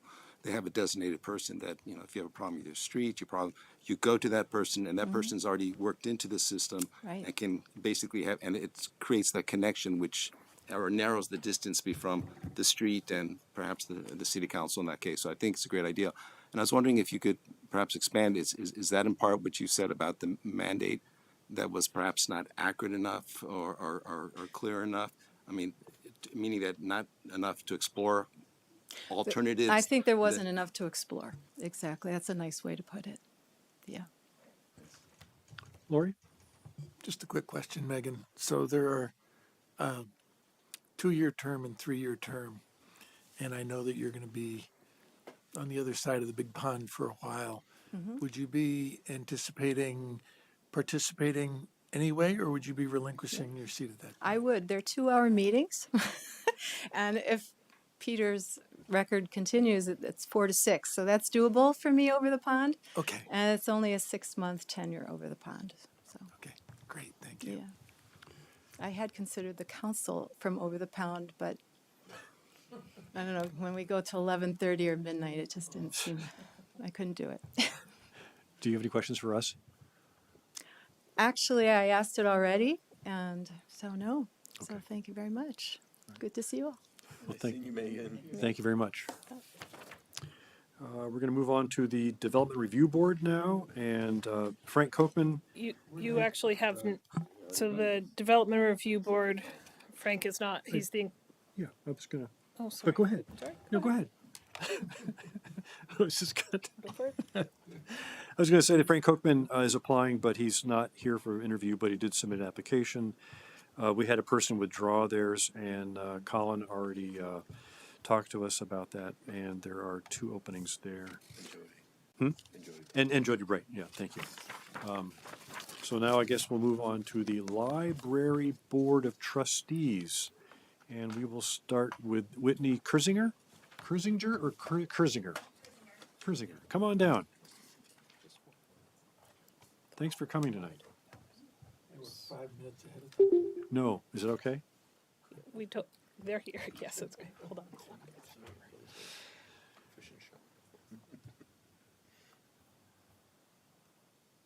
So good evening. You want to tell us about yourself? Yeah, sure. So I'm Whitney Kurzinger. You gotta turn on your. Oh, there's a little, until the green light comes up. There we go. Does that work? Yeah. Yeah, so Whitney Kurzinger. I have lived in South Burlington for about 2 years. So kind of getting to the point where like I'm loving it. We love it. We particularly love the library as a community resource, and we spend a lot of time there. I have 2 small kids and a husband, and we play games there, go to the scavenger hunts. We check out books and stuff from the Library of Things, and it's just a really amazing resource. And as I kind of think about, we've been here for 2 years, and I want to get more involved in the community. And as I think about, what that is going to look like, I saw the ad in the paper for open positions on the Library Board of Trustees, and I thought, okay, this could be my thing. I could really, really enjoy this. And so I have a background in public health and analytics. And so everything that I do, both professionally and personally, I really kind of bring both of those perspectives to my work. So kind of thinking about things from a public health perspective and health equity. And then, always bringing my analytic mind to kind of anything that I get involved in. And so I really have a passion for data and collecting the right kind of data, not just collecting data for the sake of collecting data. And so as I think about, as I read through the library strategic plan, just kind of thinking about the lofty goals that have been set for over the next few years, just thinking about, the annual goals that feed into those strategic goals, and thinking about like what kind of data is needed, because obviously we're not just collecting circulation data anymore. It's really libraries are bigger and better than that. And I mean, circulation is also important, and don't get me wrong, I go there for books. But, just kind of thinking bigger and, just thinking about how we can do more and really track the metrics that are important to the community and the things that, the library is trying to do over the next few years. I was on the Board of Trustees in 2004 to 2010, I guess. And in 2005, Dorr and Whittier brought us some elevations of we used to be in the high school, if you didn't know that. It used to be the community library was in the high school. Oh, okay. No, where the high school library is, that was combined. And they brought these beautiful elevations. We were like, wow, we'll never be able to get that, look like that. And now look what we have here today. It's pretty amazing. Yeah, it's but so it welcoming. took 2 moves to get there. Really? Including the U-Mall. It was great there. So it sounds like you're pretty well embedded now in library activities, and you have a lot of exposure to it. And Correct. Yeah. Okay. Does the board have, the council have some questions at all? Or? I did just want to say, I thought your application was delightful to read. And really, it demonstrated to me just your love of libraries, your love of books, and the whole art of reading. So I appreciated it. Have you had a chance to attend any of the meetings yet? I have not. I have not. Yeah, and I mean, even if I don't get accepted, I do think I'll start getting more involved in the meetings. But yeah, I just kind of didn't really think about this as an avenue to get involved. And then actually my husband found the ad in the paper and he was like, Whitney, I think this is for you. Right down your alley. So Did they meet once a month, right? And it's in the evenings, right? Around 6:30. Is that time commitment okay for you? yeah, Just yeah, making- for sure. okay. Yeah. Right. It's perfect. I can put my husband in charge of feeding the kids and getting them ready for bed. It's the best time. Do you have any questions for us? Yes, I did. What are you all most excited about when you think about our South Burlington Library? Well, that's a good question. That's a tough one. Just all the space that there is now. There's space for everybody, you know, and there's space for small groups, larger groups. There's space for art projects, right? There's space for teens. We didn't have that space before, which is really important. And Yeah. I think the important thing is to try and get as many people to come to the library and make them feel as welcome as possible, which I think they do. But it just the more the merrier would be great. Yeah. Yeah. It's more than a library; it's a community space, right? It kind of anchors the community with City Hall and what's happening here in City Center. Yeah. Yeah, for sure. That's what we found, and that's why we end up here all the time. If I can ask, and that makes me think, you've had a variety of experiences as in terms of different communities, always with the library. It's, it's this theme that run through your life, at least came out application. Have you ever been in a library setting that is close to a very sort of densely student populated area? Because we have the city center or in a densely city area. You mentioned Washington, D.C., Alexandria. Is that changing? Because, we have this library, which now is super, but now we're going to become much more densely populated, which is great. We all like it. But how does that change how sometimes the library needs to be managed or worked or focused? Yeah, I mean, it does kind of change the dynamic for sure. But yeah, I spent 3 years in DC and working with the library there, and their community and their needs were just so different, and a lot of times the library is a place where people needed to come and get on the internet, and I mean it is everywhere, but or use the bathroom or come in and take shelter from the rain, so it was just very different needs of the community. So yeah, I mean, I think it's exciting in South Burlington. I mean, I think the more densely populated area will just bring more people in, and it will increase the need to have this space that's welcoming and inclusive for everybody. And like you were saying, the teen space where they feel comfortable, and a space where you can go and get a quiet room, or a place where the kids can just sit down and do a puzzle. So I think, I think the challenges are different, but I think it just increases the need for this to be a place where people can come, because there's going to be more people who need it and who are going to want to gather here, which is going to be so fun. Yeah. Any other comments?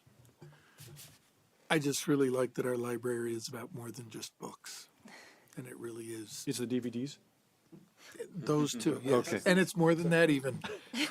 So just that it's an all-encompassing community center, as Andrew said.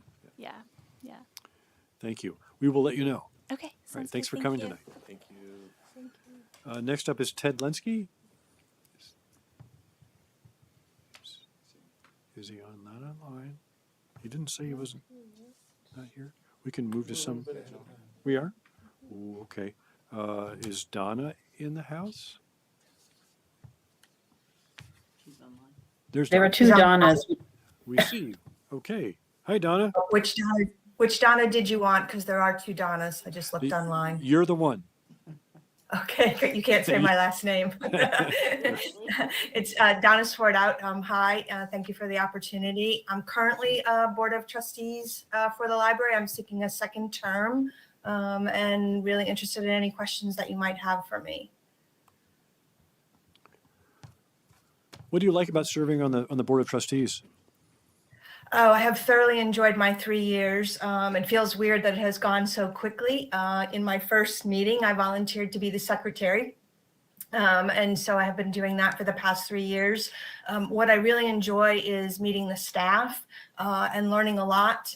Just listening to Whitney talk and hearing you engage, it really is the living room of our community, and it is more than books. I did a staff training about a month and a half ago, and really hearing what our librarians are doing more than just giving out books, but providing a place where everyone feels welcome to come in, to use the restroom, to use the copier, the patience and the kindness that our library staff have to exhibit in order to create that warm and welcoming space is humbling as a trustee to learn and watch them do that.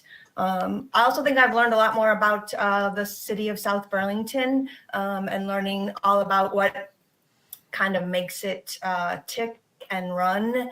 And as we become city center and walkable and the denseness that's going to exist around the library, I'd like to be a part of the board that helps to continue to support staff and create policies and processes that are going to work for everyone in the community and making it accessible. Any questions from the council? Yeah, one quick one. Hi, Donna. Thank you for reapplying.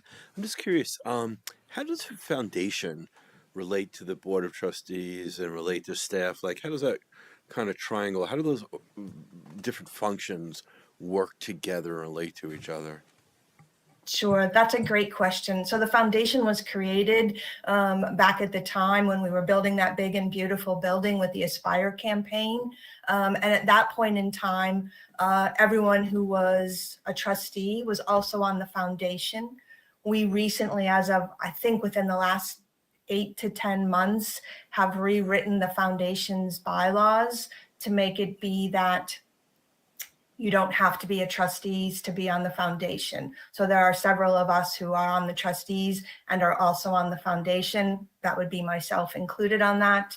And we are now actively seeking, I'm on the nominating and recruitment committee. So anyone who's listening and wants to join and become a volunteer for the foundation. So the trustees make the policies and sort of work directly with the Jennifer Murray, the director of the library, and the foundation is really about supporting the library from fundraising. So the trustees can't do the fundraising side of the house. And while the city is incredibly generous and my taxpayer dollars and your taxpayer dollars support the library, there are things that we want to do in the library that the foundation can go ahead and support, and we can write grants and do things differently. So the money is sort of what separates the difference between what the trustees do and what the foundation does. Thank you. Excellent. Anybody else? In addition to the Friends of the Library, which also do some fundraising. Right, So right. There's a lot of support there. You get the foundation and the friends, right? And Yes. the trustees Yeah. and staff. Yeah, yeah. What a great resource. And, Very good resource. Right. Do you have any questions for us? No, I just really thank you for your time and the good work, and really hope for the opportunity to be able to return. Thank you very much. And thanks for coming tonight virtually. Thank you. Bye. Bye-bye. Did Ted show up anywhere online? Okay, well, we'll just go on to Rebecca Stotzi. Is she online? No. Oh, there she is. Hi there. Hi, good evening. How are you? Good, how are you all I'm tonight? good. Can you hear us okay? Yes, can you hear me? It's a little bit not very loud, but maybe, but we'll try and deal with I it. apologize. Okay, Oh, let's see if I can, that's better. is that better? Yes, it is. Okay, great, Great. So you are on the board now, correct. and And go ahead. yeah, and seeking a second term on the Board of Trustees. How have you and enjoyed your happy to time there so far? Oh, it's been fantastic. I'm a real big cheerleader for the library, proudly displaying my Read Local cling near and far. And that's just a tiny, tiny tactical thing we did in the last couple of years as I've been chairing the communications committee on the Board of Trustees. But I really am a big proponent of the library. I've lived in South Burlington now for 20 years, and it's hard to believe. And just, recall bringing my two sons, over to the high school for many events there, and then to the mall, and now to this beautiful new space. And are your kids still of age to go to the library? They are. I have a senior and a junior in high school. Yeah. So absolutely. Well, I mean, no, but when I used to take that you don't have to Yeah, go with them I mean, anymore. So yeah.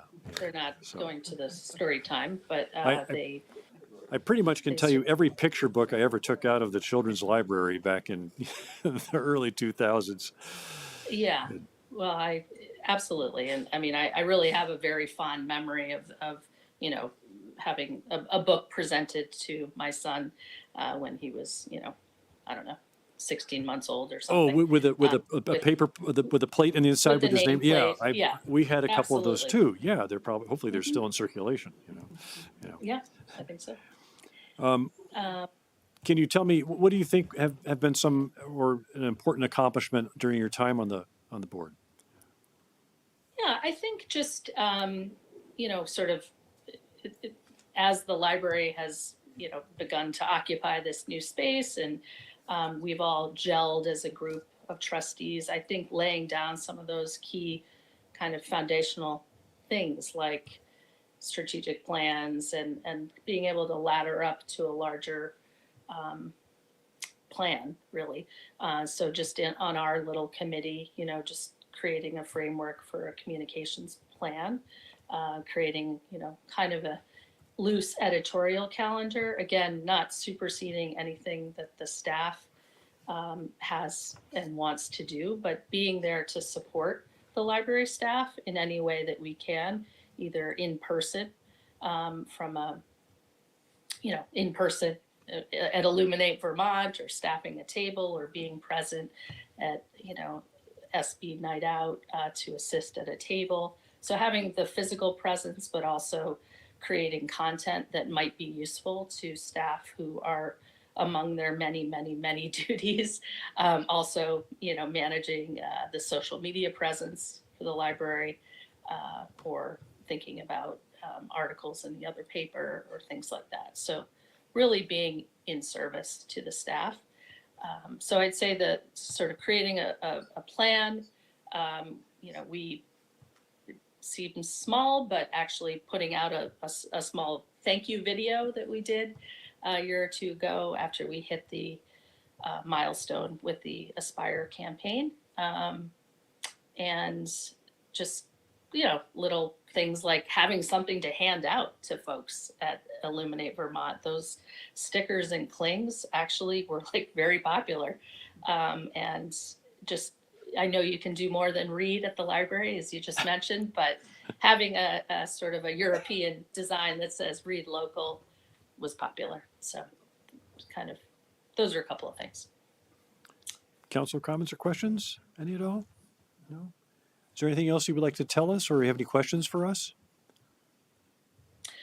No questions. I'm excited for, again, just the sort of the change that's in the air, just in our community, with lots of, great new neighbors moving in right on Market Street.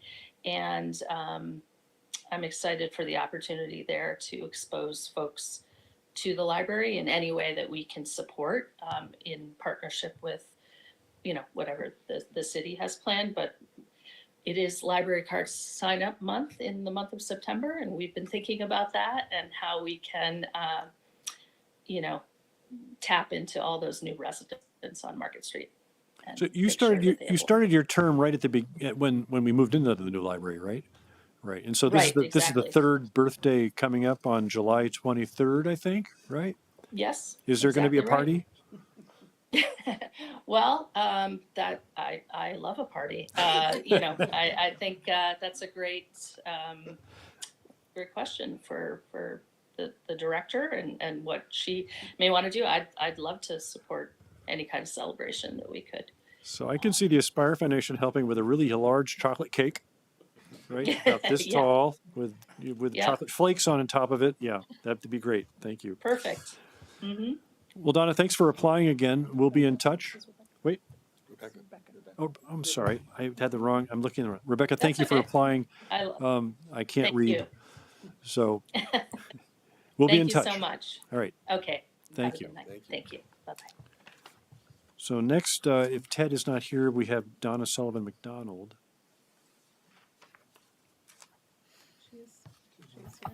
I am here. Let's see if my camera will work. There. Good evening, Mrs. Hi, I'm McDonald. Donna. How are you? I am well, thank you. I think I used to live in your neighborhood. Yes. Yes, and I'm still here. So Good tell to us see why you. you would like to be on the board. Well, as some of you may know, I'm retiring from Orchard School after 28 years as being the school librarian there. Congratulations. And thank you. So this is my last week at Orchard. Oh. It has a kind of funny Oh. feel to it. Yeah. So I just thought, I saw the opportunity and thought, well, this is a nice way to keep my foot in the door, kind of, in the library world. And I do enjoy the public library and just libraries in general. So I just thought it was a great opportunity.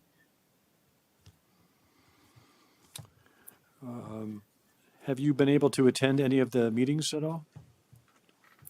I have not. I've been so busy at school, as you might know how crazy it can be in a school library. So I just saw the notice in the paper and just said, okay, let me give it a try. So I really haven't looked into it much. I've been to the public library, but I just thought it might be a good extension for my talents and my interests as I head into retirement. Do you have any burning projects that you would like to see them take up, maybe? Burning projects. I would love to see more of the school connection. I know that it's really very good. I know that there's been outreach into our school, especially during the summertime, but maybe more during the school year. I know that there's an attempt, but maybe even more.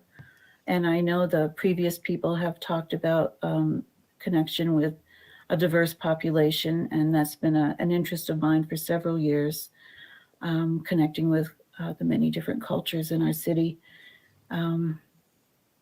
Maybe doing more with that.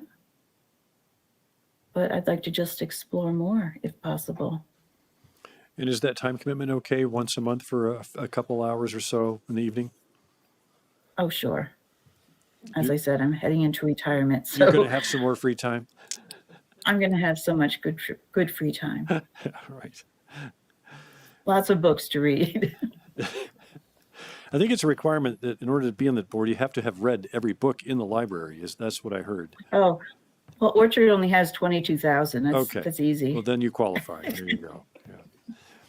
Any questions from council at all? No. Okay. Well, Donna, thank you very much, and we will be in touch. Okay. Say hi to your husband for me, please. I will. Bye. All right. It is 8:20. Do we want to take a break? Do you want to keep going? Not too much more to do. Want to keep going?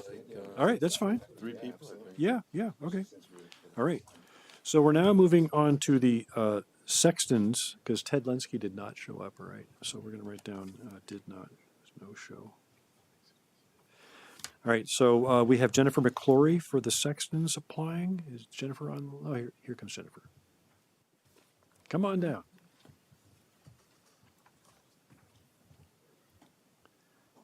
Welcome. And I'm trying to bring up your application real quick here so I have it in front of me, but my computer's really slow. Tell us about yourself. I lived in the city for 4 years. Oh, touch the button there. Yeah. I've lived in the city for 4 years and worked in the city for 3 years. And I was a history minor in college. And I just think that cemeteries are fascinating kind of first sources for a lot of historical data and information. I know demographers have used them. I also think they're very peaceful places, and that there is a value in respecting the burial places of the people that have come before. So that's my grandmother learned to drive in the large cemeteries in Chicago because it was somewhere where no one minded if you went really slow. so it's not the same kind of third space as a library or a community meeting, but it is a space where a lot of people find value and a place for contemplation. And so I think maintaining those spaces is valuable. And it is quieter than a library in general. You check in, you can't check. How good are you handling a pair of loppers and pruning shears? Great. Great. I spent a summer pulling buckthorn out of my yard. Oh, so. Okay. That's good because there's a considerable amount of brush at the Shelburne Road. Have you visited either Eldridge or the one by Olive Garden? I haven't. I was looking for the one on Shelburne Road, and even with the instructions, I didn't. Just go into the Olive Garden parking lot, right, and go all the way straight back south, parallel to Shelburne Road till you get to the end, and there's like nobody parks back there, and then you'll see a little opening that goes into a grass plot, and then you can't miss the major obelisk stone. All right. So yeah. Did you have a question? Oh, okay. Oh, yeah.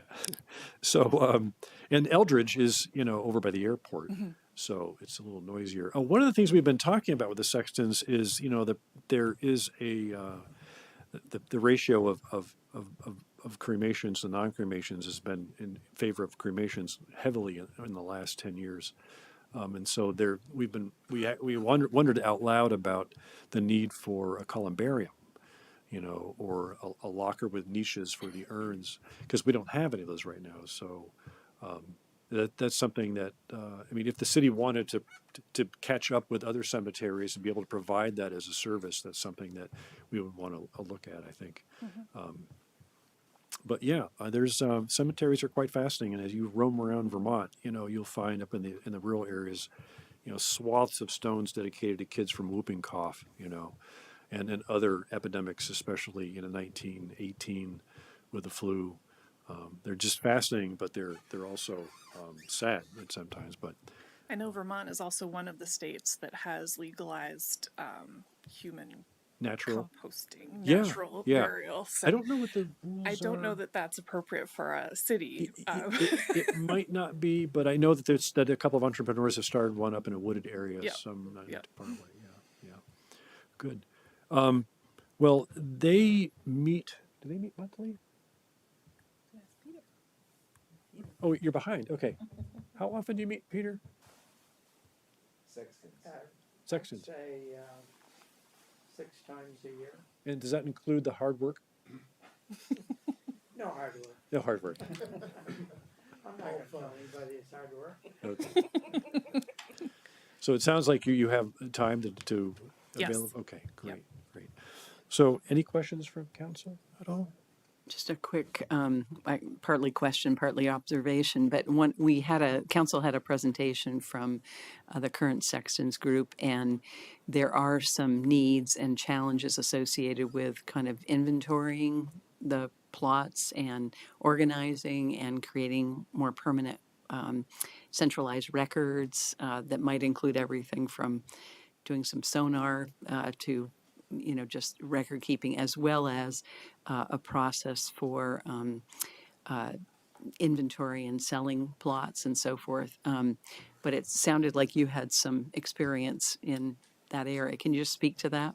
Yes, so I am an administrative assistant currently. I have been an administrative and research assistant. I've worked for local government prior to my current position. I love a spreadsheet. And I love a database. I love ways to keep track of information and keep it safe and accessible and organized. That's great. Well, thank you very much for applying, and we will be in touch. All right. So, Peter Taylor, we already interviewed you, so we're not going to do it again. And is Donna Kinville online? Is she? She's not here. She's. We're a little early. We are. Is Chuck Rainville here? Come on down.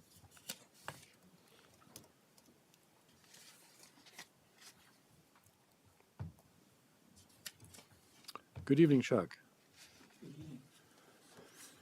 Tell us a little bit about yourself. Sure. So I've been resident of South. And can you press the green button, please? In the middle? If it lights up, then you're on. There we go. Sorry. I've been a resident of South Burlington since 1986. I'm currently retired. I had an opportunity in 2022 to participate in 2 of the volunteer sessions that were conducted in the 2 cemeteries. Found those very rewarding. Learned a few things through that process that I've kind of carried forward. One in the process of cleaning monuments, so I've kind of taken that forward with different family members and for friends and for veterans and such. I've been involved in another volunteer effort in a cemetery in Franklin County that's basically involving taking a lot of written records, registries, old maps, and information from the monuments and collecting all of that and creating spreadsheets and looking for discrepancies, providing a database that's more searchable than the current system, basically. And then also creating a series of new maps for them to update all of that. So it's just my nature is kind of detail oriented, hands-on. I don't mind getting dirty. Pretty good with hand loppers. Yeah, like to be outdoors. Find cemeteries to be wonderful places to spend time, really. So I just collectively thought my skills and talents perhaps lended themselves to this position. Jen is a friend of mine, and understanding that Peter is reapplying, so I think the only comment I would make is that I'd be happy to be considered as an available and willing volunteer. I certainly wouldn't want to displace current board members or committee members, rather. Happy to be considered an available volunteer, just a call away or a text away. What's the oldest grave at St. Mary's? There are certainly many Civil War veterans buried there. I'd have to search the database. Early 1800s. Early 1800s, yeah. Yes. Yeah. But none from the 1700s that you know of? Or? Not that I've encountered yet, no. And is that strictly a Catholic cemetery? Yes. Yeah. Okay. Yes, it is. Yeah. In Swanton, yeah. Great. Is there anything else you want to tell us? I don't think so, no. Questions from the council? I just want to perhaps maybe make a comment. I didn't expect this part of our discussions to be so positive and joyful. I must admit I've developed a different perspective on cemeteries. Just impressed on the commitment in this. But it makes sense if I think of my life traveling in Europe or even in DC and the importance cemeteries play in keeping our history. And I think your references to dating it play. I would also sort of chime in on Andrew's question to Peter. It seems like it's a very intensive job, a lot of stuff to do. The question is volunteer or otherwise. It sounds like we have people who are committed. So I don't know what the rules are about that, but Sure. Just really impressed by the commitment of people who want to do this. Mm-hmm. And there's artwork in cemeteries. It's public art. Yeah. Hope Cemetery in Barrie is just, it's incredible, right? Mm-hmm. But even the smaller ones, each individual gravestone, with either the carvings of weeping willows or the bas relief, people that are, inclined. There's just, if you've ever been to the cemetery in Cambridge, help me out here, Cambridge, Mass. I'm pulling a blank. Anyway, that's pretty amazing because it was designed, I think, to be like an English garden at the same time that it has all the monuments, right? Mm. And so, they're repositories for art and our ancestors or so it's good to be respectful and take care of. So you should take care of things that need to be taken care of, right? Yeah, it's disheartening to see. So that if you could take care of a headstone, it means you're paying respect to the past. And Exactly. That's important. Right. So, all right. Well, thank you very much for applying. We appreciate it. Thank you. Thank you.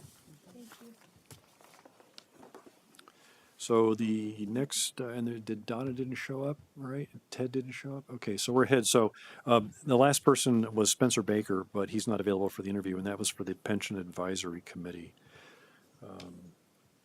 Do we want to just wait a little while or take a little break and see if anybody shows up? 5 minutes? Okay.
for the special city council meeting for interviews of committee applicants. And we have Donna Kinville online for the Sexton's Committee. Donna, are you there? Can you hear me? I am. Can My you tr- camera won't come on. There it There, goes. there, you Whoops, were now there. Oh, you disappeared. Now, oh, there you there are. I am. Boom, boom. I love Bye, technology. you guys It are. works. You guys are ahead of the game tonight. Games are good job.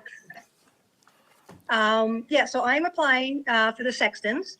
When I was city clerk, there was only one current sexton that was there, and he was quite old. And nothing was really being done with the cemeteries. Nothing was being sold. Nothing was being. And people come in and ask questions, and I always thought, boy, we need a cemetery that South Burlington can be proud of.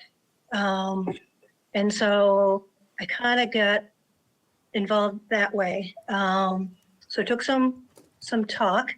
So it was prior to to Kevin Doran's reign. Kevin came in and decided to do this and appoint some sextons and get these cemeteries back up. So I've been passionate about this I've been working on this for about 12, 13 years since I first started to now. And we still have a ways to go. I'm quite proud of the progress we've made so far. Our cemeteries, we've got some of them cleaned up, some stones repaired. We need to do some more, mostly at Eldridge. And I'm just looking for the chance to bring the cemeteries even farther.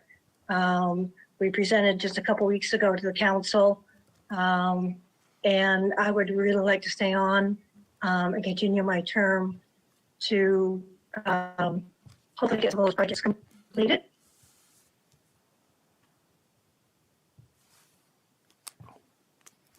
Thank you. So you have been on the Sexton since 2018. And correct. Was that what happened before that though? Well, we had 3 sextons, and at some point it used to be a commission, and I don't know where it changed.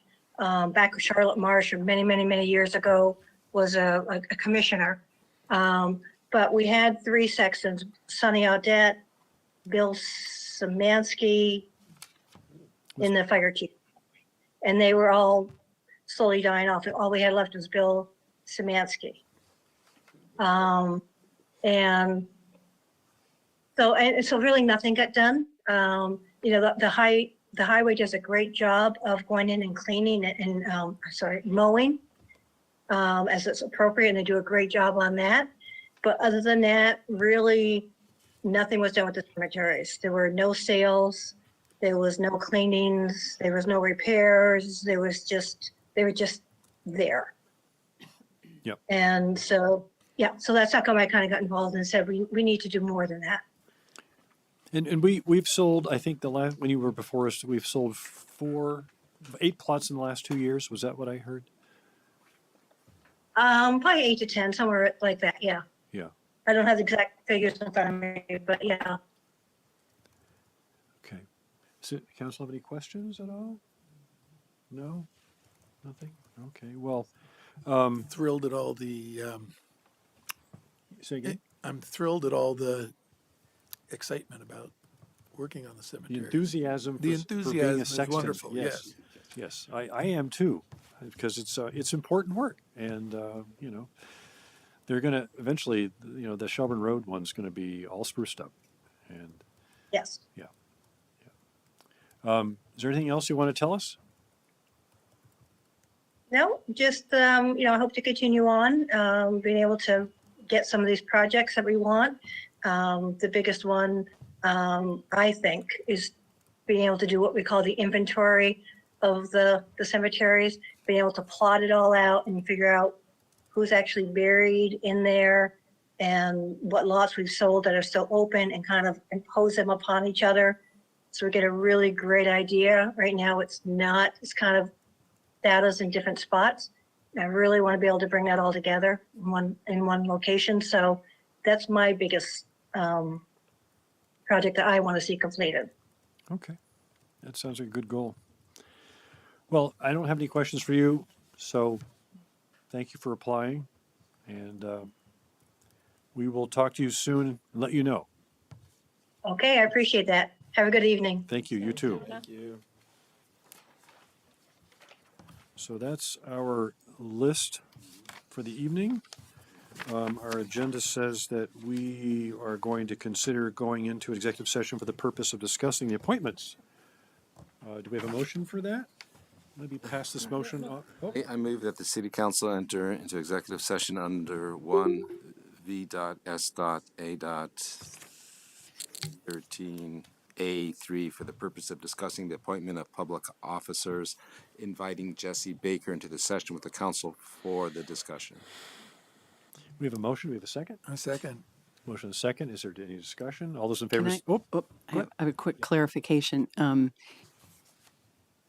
Based on kind of our past discussion, should we agree that nothing will be communicated before appointments are formalized at the next city council meeting? So I would friendly amendment to that is to say we will communicate by Thursday what the council's intentions are, because the names will be public when the agenda is warned on Thursday and Friday. So the names need to become public before we do it officially because they get put in the minute or in the agenda. Let me step this back for a minute. So our past practice has been to, when we ask you to appoint somebody, to write you a memo saying appoint these people or these set of people for these terms, and include that in your consent agenda or your regular agenda. Right. We always include attachments with agenda items. That's a best practice. You could ask me not to do that and have it be a surprise for people at your council meeting, and we could read that, and then it could become a public document. But if you want us to continue attaching the documents to the agendas, then I think it's respectful to notify people before those names are public. Yeah, I would concur with that. I think maybe the challenge last time is we had a big gap of time. Right, and there's Yeah. only... We won't this time. Yeah, I appreciate, well, should I make that as an amendment then? That does that need to be a friendly amendment? No, or we because just this is follow normal past practice. Okay. Yeah. Thank you for clarifying. Ready for the vote? All those in favor say aye. Aye. Aye. So I guess we're in executive session and we're going to stay here. Yep, stay here.